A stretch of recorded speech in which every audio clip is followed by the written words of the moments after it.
Healthy रहिए, चलाइए और हेल्दी रहिए।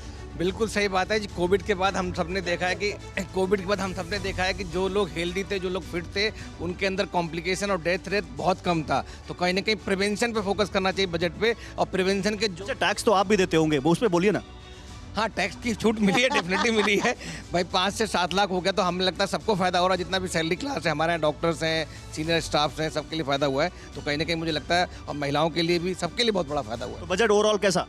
ओवरऑल मैं दूंगा, अच्छी रेटिंग दूंगा, लेकिन अभी तक मुझे ये नहीं पता लगा बजट में उन्होंने हेल्थ के लिए कितना लोकेशन किया है। हेल्थ एलोकेशन मैं आपको बताता हूँ, लेकिन पिछली बार से ज्यादा है इस बार का हेल्थ एलोकेशन। पिछली बार 86,000 करोड़। मैं पिछली बार 86,200 करोड़ था। इस साल हम चाहते हैं कम से कम 1,25,000 करोड़ होना चाहिए, बिकॉज हम लोग पिछली बार जीडीपी का 2.1% खर्च कर रहे थे। WHO के हिसाब से कम 5% होना चाहिए। अराउंड 1 लाख से ऊपर है, 1 लाख से ऊपर है, ठीक लेकिन है। आप यहाँ पर जिस तरीके से बात कर रहे हैं उसमें बता दूं कि खास तौर पर मोबाइल, और अगर हम देखें तो यहाँ पर टीवी लेंसेज सस्ते हुए हैं, लेकिन हर्षवर्धन जी, चुनावी लेंस के लिहाज से अगर देखा जाए तो कुछ भी महत्वपूर्ण नहीं मिला है। एक्सपर्ट्स के साथ जिस तरीके से हम बात भी कर रहे थे अपने, उन्होंने भी कहा कि मिडिल क्लास को टैक्स स्लैब की बात आप जरूर कर रहे हैं, कुछ हद तक आपने एक छूट दे दी है, लेकिन ज्यादा कुछ नहीं मिला उन्हें इस बजट से।